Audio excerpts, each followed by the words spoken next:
chegou aqui a nossa convidada, falha totalmente nossa aqui. Mandei mensagem para ela dizendo o link do estúdio e não mandei o link 10 minutos depois que eu me dei conta. Peço desculpas para a Rose aqui pelo eu fiquei atraso, esperando.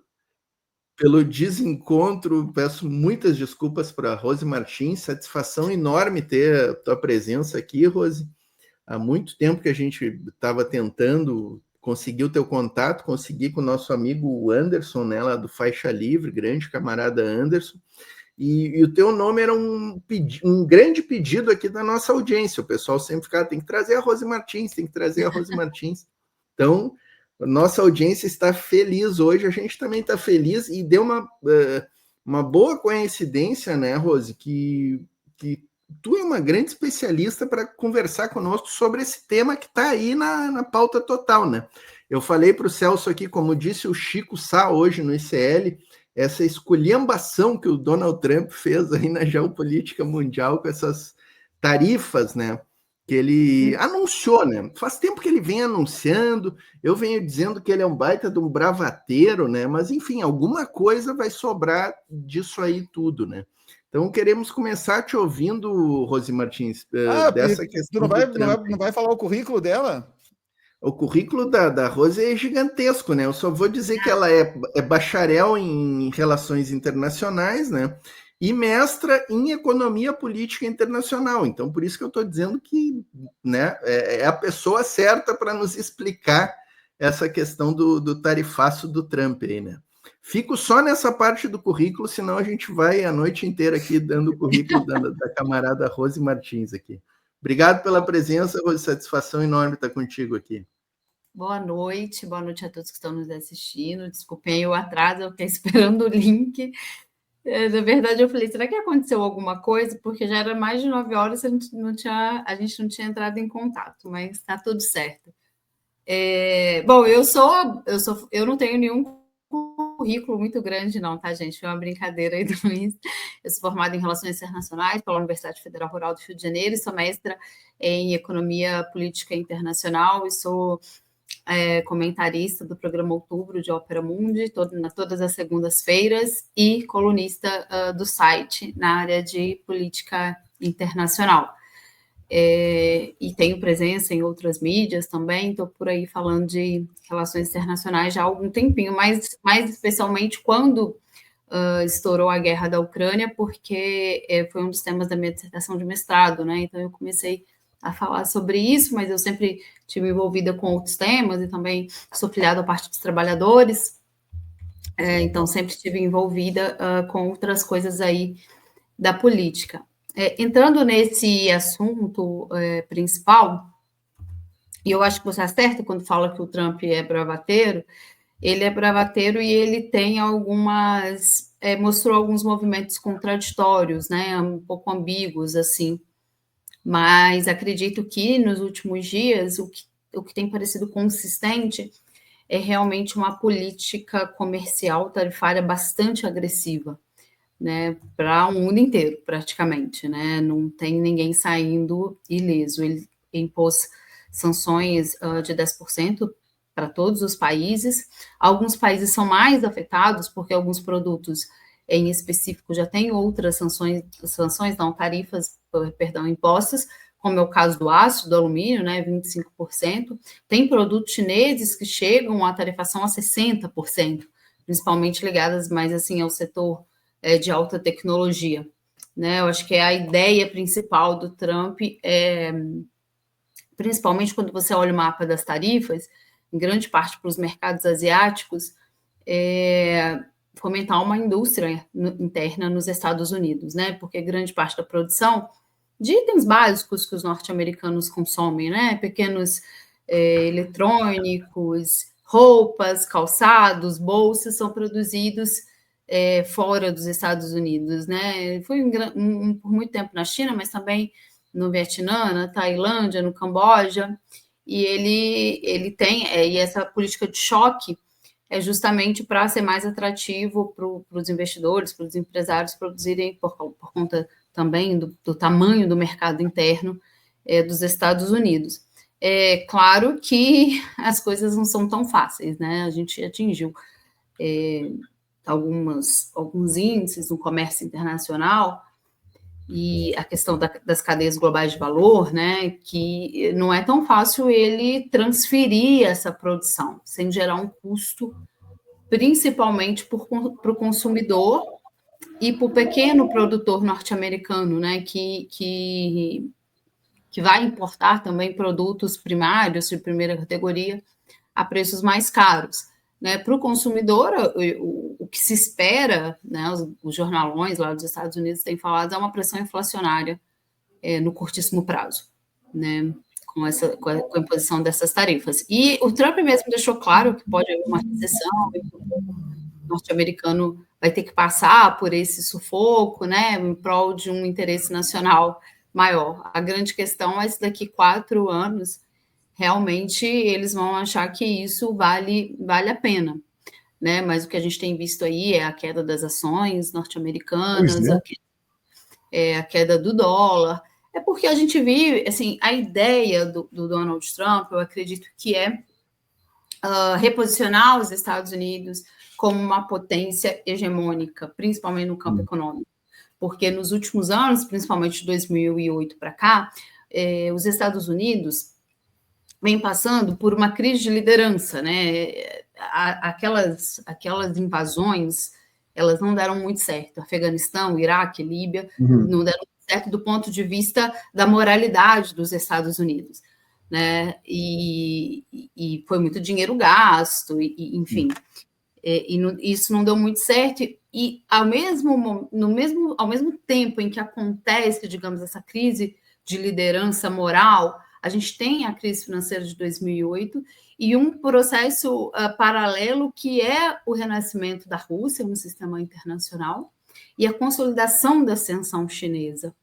E esses dois atores, às vezes, trabalhando juntos e criando, por exemplo, os organismos de forma conjunta, como é o caso da Organização para a Cooperação de Xangai, que é uma organização mais voltada para cooperação em infraestrutura e militar, na região da Ásia Central, em que a China e a Rússia são membros fundadores e operam conjunto.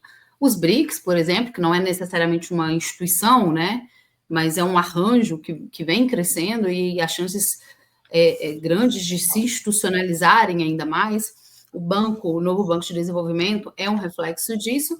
Então, esse mundo em que ele tenta essa reposição dessa hegemonia norte-americana e que ele vai tentar reerguer essa economia, né, como o próprio slogan dele diz, né, fazer os Estados Unidos grande novamente,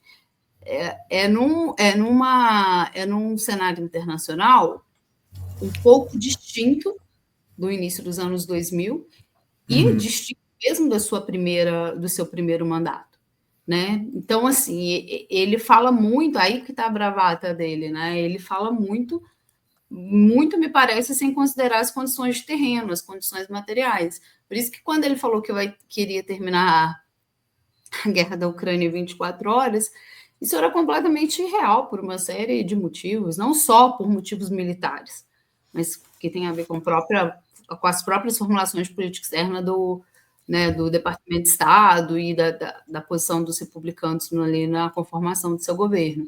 Então, ele está fazendo uma política tarifária muito agressiva, né, agindo com muita agressividade, na crença de que o mundo precisa bastante dos Estados Unidos, da economia norte-americana, e, portanto, vai haver um deslocamento da produção industrial para os Estados Unidos, mas é um caminho difícil, pode dar muito errado, pode dar muito certo, mas também pode dar muito errado.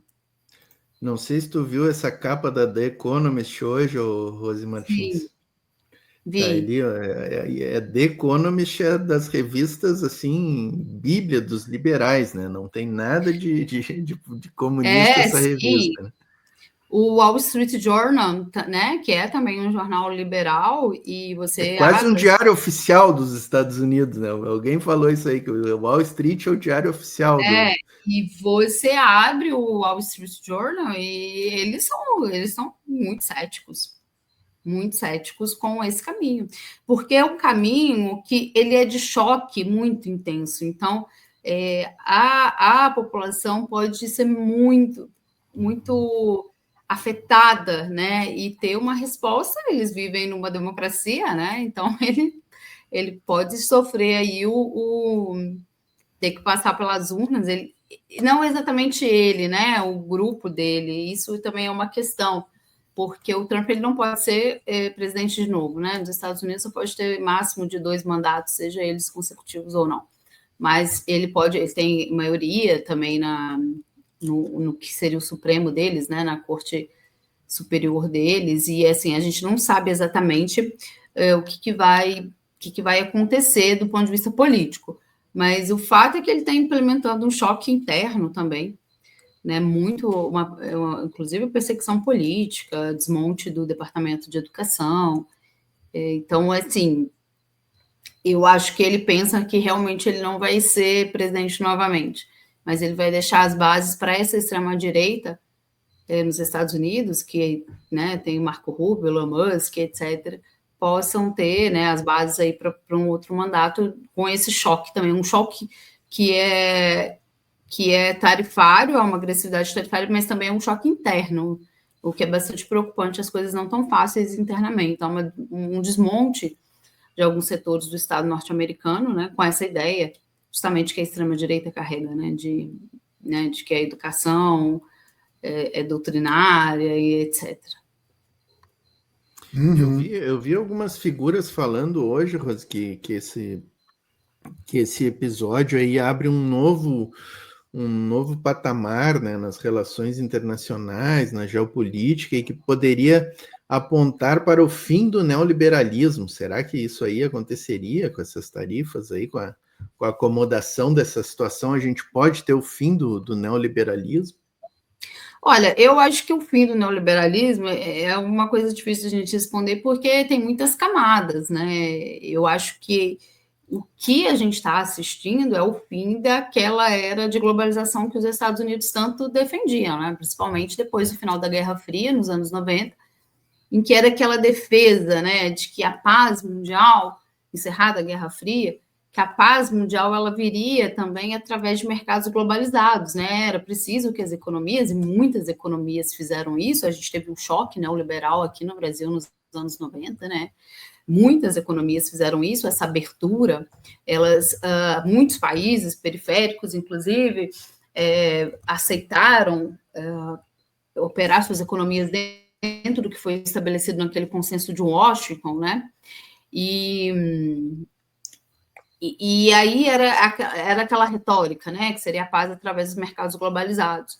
E o diagnóstico do Trump é que essa globalização ela fez muito mal para os Estados Unidos, né? Então, e eles eram o principal defensor. Então, parece que agora o que pode ocorrer é o fim dessa globalização. Vai ter um movimento de fechamento também de outras economias como uma forma de defesa. Eu acho que isso a gente vai assistir. Mas eu não vejo assim que a gente vá dissolver o neoliberalismo em nenhuma política de austeridade. Por exemplo, na Europa, eles defendem uma política de rearmamento e em detrimento que o orçamento de defesa, né, o orçamento de guerra, ele seja, é o caso da Alemanha, por exemplo, ele seja reconstruído na Europa, opere fora das regras fiscais, mas os gastos sociais continuem baixos, né? É o caso do que a União Europeia vem dizendo, né? A Ursula von der Leyen, ela anunciou aquele fundo de empréstimos mais para ser gastos na indústria de defesa. Então, assim, é um pouco cedo para a gente dizer, mas as políticas neoliberais, a lógica neoliberal, principalmente da forma que a gente vê ocorrer aqui na periferia, elas também devem ser frutos de uma vontade política, né, e não só uma resposta econômica. E isso, aqui mesmo no caso do Brasil, a gente vê que não está ocorrendo, né? Muito pelo contrário, nos outros países da região também. Então, eu acredito que esse não seja o horizonte que a gente vai enxergar. Vai ter uma mudança geral na forma de comércio das relações internacionais. Eu acredito que até a criação de outras alianças, como a gente está vendo próprio nos mercados asiáticos, né? Já um estupim ali de diálogo do Vietnã, China, Coreia do Sul, Japão, porque foram também muito afetados a Coreia do Sul, inclusive, grande parceiro dos Estados Unidos, né? Vão ser bastante afetadas. Essa questão exatamente, né, de quem é afetado, né? Pela uma primeira visão aí, me pareceu que os países dos BRICS estão saindo bem dessa história, né? A Rússia, até porque está sancionada fora do SWIFT, né, e não tem mais o que perder em relação aos Estados Unidos. O Brasil, aí, eu acho que é até estão falando já em marolinha 2.0 aí para o Brasil, né? E a China, eu acho que também vai se dar bem aí com essa questão, né? Não sei como é que como é que tu está enxergando essa questão para os BRICS e para o Brasil em específico, Rose? Eu acho que se abre uma grande janela de oportunidade, e acho que isso é possível justamente pela política empregada pela China já há alguns anos, de uma diplomacia comercial muito forte, abre uma janela muito grande de criar alternativas, né? De falar, mais uma vez, em desdolarização. O processo de desdolarização não é um processo simples, mas falar talvez na intensificação de um comércio entre moedas locais, a criação de arranjos mais institucionalizados de comércio internacional, de cooperação internacional.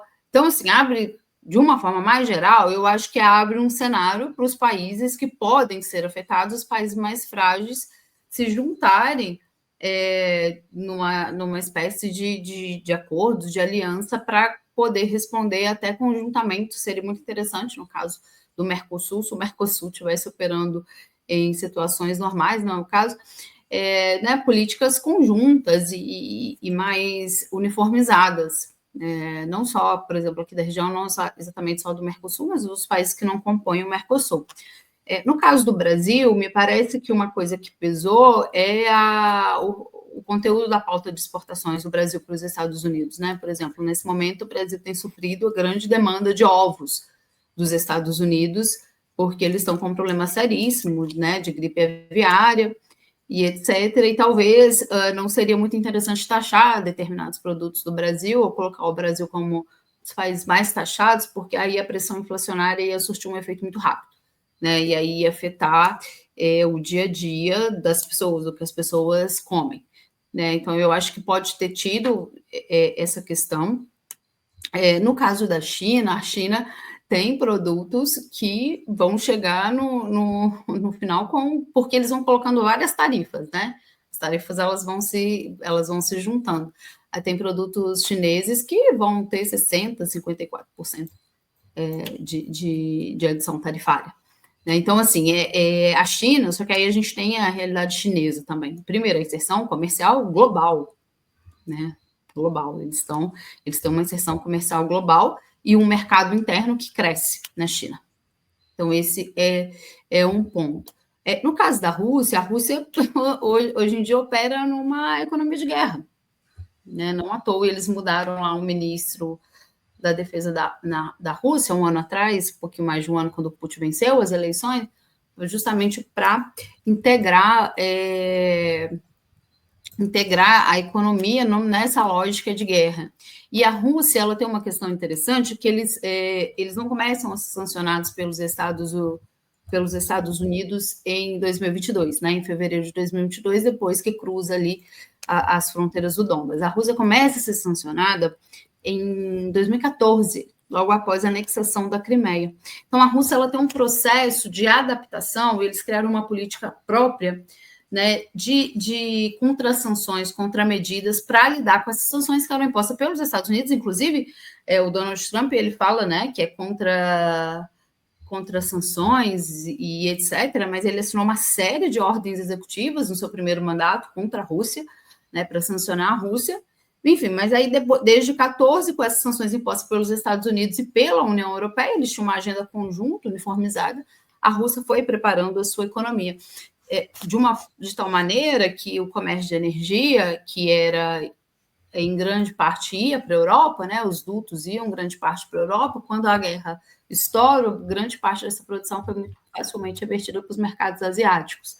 E sem falar que, além disso, da Rússia operar numa economia de guerra e uma política de medidas adaptativas desde 2014, o comércio com os Estados Unidos é muito baixo, né? Então, eles não têm nenhuma complementaridade econômica, não são como os chineses que estão, né, dentro, né, do mercado norte-americano. Então, tem essa diferença, né? Então, a Rússia ela não é afetada tão fortemente por essas tarifas. Então, eu acho que, principalmente para o Brasil, é uma janela de oportunidades e do ponto de vista da retórica política, da pedagogia política do governo também criar um senso, né, de que a gente precisa se defender dessas medidas e acho que até para levar um tom, digamos, um pouco de um nacionalismo benéfico, né, não aquele nacionalismo do boné, de que o Brasil é para os brasileiros, uma frase que, né, evoca a xenofobia, inclusive,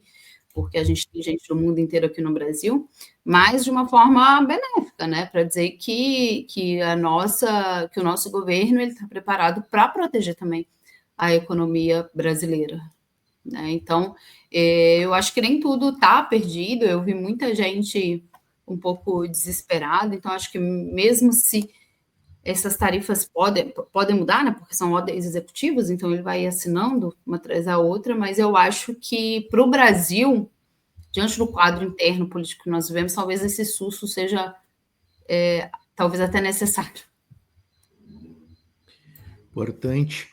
Deixa eu, já que a gente está falando do Brasil, né, e do enfrentamento dessas medidas, deixa eu trazer aqui para a gente dar uma analisada, um vídeo aqui de uma fala do Haddad, que ela foi anterior ao tarifaço, às tarifas, mas ele repercute o que acabou acontecendo, né? A gente já estava esperando, né, que viesse esse tarifaço aí do Trump, né?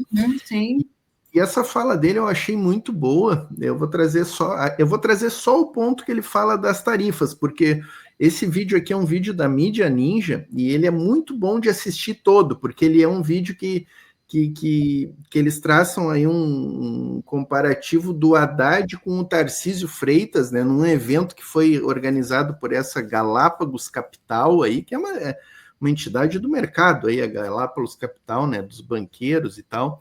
E neste evento, o Tarcísio foi num dia e o Haddad foi no dia seguinte, pelo que eu entendi. E o Tarcísio, no dia que ele foi, ele falou mal da isenção de imposto para quem ganha até 5 mil reais, disse que era eleitoreiro e tal, e falou da questão do processo do Jair Bolsonaro, também o Bolsonaro réu, que a gente devia avançar e não ficar batendo nessa tecla. E o Haddad, no dia seguinte, foi lá e destruiu com o Tarcísio, né? Fez uma fala sensacional, dizendo que, inclusive, queria saber a posição do Tarcísio em relação à ditadura de 64, né? Falou da questão do imposto, e aqui nesse trechinho aqui que eu vou trazer, ele falou das tarifas do Trump, ó. Vamos trazer aqui para a gente analisar em seguida.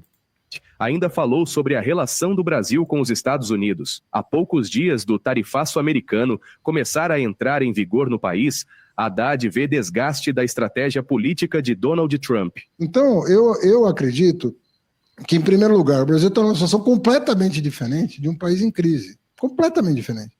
Em segundo lugar, eu acredito, e aí eu posso errar no time, mas dificilmente na tese.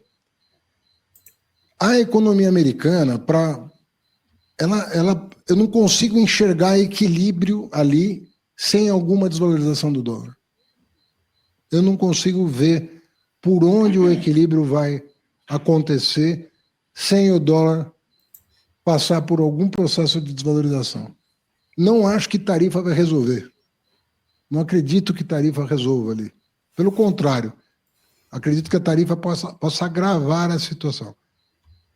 A desvalorização, ela pode ser se for gradual, se for um deslizamento do dólar, assim, isso pode significar, se ele fizer também o trabalho interno que estão dizendo que vão fazer e que a gente não sabe. Os Estados Unidos sempre, quando promete ajuste fiscal, não faz, porque tem a moeda reserva de valor e o mundo acaba financiando qualquer déficit ali. já não é assim como já foi, né? 1971 está muito longe, né?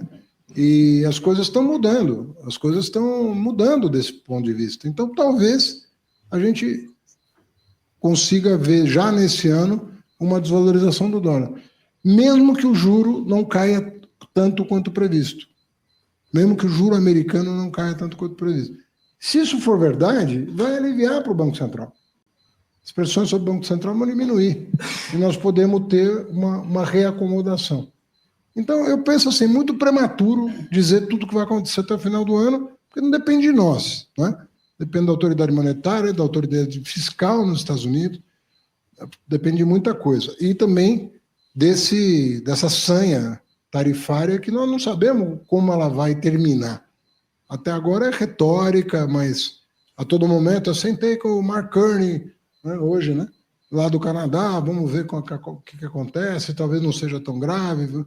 E assim as coisas estão acontecendo. Não sabemos, em relação ao Brasil, né, tem aço e alumínio, tudo bem, mas terminou a conversa com o Brasil, vamos para a mesa negociar cota, negociar açúcar, o que nós vamos negociar? Então tem muita coisa em aberto ainda, não vamos resolver em 30 dias. Mas até do ponto de vista externo, eu entendo que há talvez uma trajetória que hoje não esteja clara para todo mundo, mas que pode acontecer. E uma delas é a questão cambial, pela desvalorização do dólar no mundo, não é no Brasil, no mundo, em virtude de um ajuste econômico que possa encontrar um caminho que não está visível hoje, não está claro para as pessoas, porque a retórica da autoridade, né, dos Estados Unidos ainda está envolta em incerteza. Mas eu acredito que tem possibilidades de uma trajetória diferente da que está sendo anunciada. Questionar.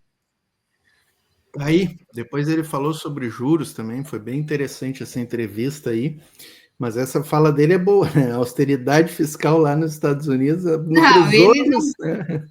ele não perde o ministro Fernando Haddad, ele não perde a chance de falar em ajuste fiscal, né? Ele está defendendo ajuste fiscal, eu acho que uma hora ele vai defender ajuste fiscal na China.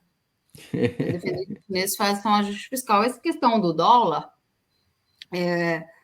o Donald Trump mesmo defendeu recentemente que o Federal Reserve baixasse um pouquinho as taxas de juros, né?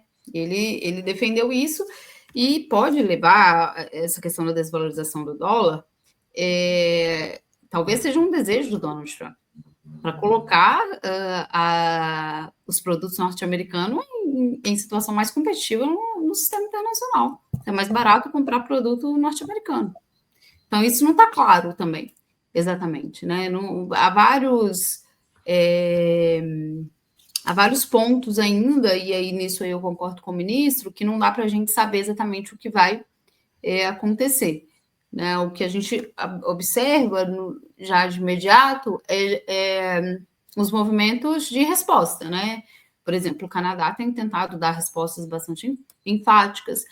A União Europeia, eu quero até me atualizar disso, porque a União Europeia tinha uma política, no primeiro governo do Trump, o Trump taxou o aço e o alumínio da União Europeia, e eles lançaram uma política de contramedidas, que acabava taxando motocicletas, barcos e o uísque norte-americano. Depois, nas negociações, né, daquele primeiro mandato, acabou que essa política de contramedidas foi suspensa por um tempo, porque o Trump retirou a taxação do ácido e do alumínio da União Europeia. O que eles fizeram agora, né, em 2025, a União Europeia anunciou aí no meio de março que essa suspensão ia vencer no dia 31 de março e que a União Europeia não ia renovar a suspensão. Portanto, voltaria a ser taxado o uísque, o motocicletas e barcos dos Estados Unidos. Aí foi até o Trump foi para, acho que ele foi na Fox News, não sei exatamente, ele falou em algum lugar que ia impor uma tarifa de, se não me engano, 200% no vinho europeu. Né? Então, assim, levou um terror para os produtores da Europa, porque acho que mais de 60% do vinho consumido nos Estados Unidos vem da Europa, principalmente Portugal, né, França, Espanha e tal. E aí eu não sei como é que ficou isso. Depois eu vou consultar até no site da União Europeia para ver se eles mantiveram essa suspensão. Mas a União Europeia estava aí levando um susto, né? Levando um susto porque saiu de um governo aliado para um governo que é bastante hostil, né? Não somente à economia da União Europeia, mas à arquitetura de segurança da Europa, né? Que é a OTAN. Então, para eles, eu acho que o choque vai ser pior do que qualquer outro país, porque eles saem realmente de um quadro muito distinto, né, de relação com os Estados Unidos. Mas, assim, eu volto a dizer, né, é um tipo de política que ela pode ser radicalmente diluída daqui a 4 anos, né? Então, assim, a gente vai ter que observar se ela vai ser uma política, os custos para a população vão passar ali ilesos e vai ser uma política, né, hegemônica nos Estados Unidos, que ele consiga, ou se ele deseja reeleição, ou se ele vai conseguir colocar um substituto que opere da mesma forma. Então, é realmente um ponto de interrogação. Rosi, me diz uma coisa. Vamos falar de Ucrânia um pouco, Celso, aproveitar a voz aí. Tá, não, eu só queria fazer uma pergunta bem rápida, assim, porque o Trump disse que ia acabar com a guerra da Ucrânia, e agora, logo que ele entrou, bom, tá tudo um desastre, né? As bolsas caindo. Eu quero saber, assim, o que deu certo até agora do que o Trump disse que ia fazer em relação ao o que deu certo, ou o que pode dar certo do que o Trump falou até agora, do que ele fez até agora. Olha, certo na concepção deles, né? Não na nossa, no juízo de valor deles. O que ele conseguiu? Internamente, eles estão praticamente dissolvendo departamentos dentro dos Estados Unidos. É o caso do Departamento de Educação. A Universidade de Colômbia, né, que foi uma das universidades em que tiveram grandes protestos a favor da Palestina, ela já sofreu um corte financeiro altíssimo, né? Então, assim, pessoas foram deportadas em massa. Um estudante de origem palestina foi preso, se não me engano, um indiano também. Um estudante francês foi impedido de entrar nos Estados Unidos. Então, assim, do ponto de vista do que poderia dar certo para eles estão realmente numa guerra cultural. O Elon Musk, naquele departamento, né, de eficiência governamental, ele está realmente operando para tirar dinheiro de políticas para pessoas transexuais, para a população LGBTQIA+. Então, eles realmente têm uma guerra cultural sendo operada e sendo posta em prática. Alguma reação do judiciário, né? Inclusive pessoas que foram demitidas, né? Eles acabaram, não vou entrar aqui no mérito da USAID, né? Como a USAID operava, mas a USAID parou de receber dinheiro e pessoas foram demitidas de órgãos governamentais. Então, internamente, a situação assim, é bem complicada para uma parcela da população norte-americana, grupos específicos, assim, estudantes, pesquisadores e etc.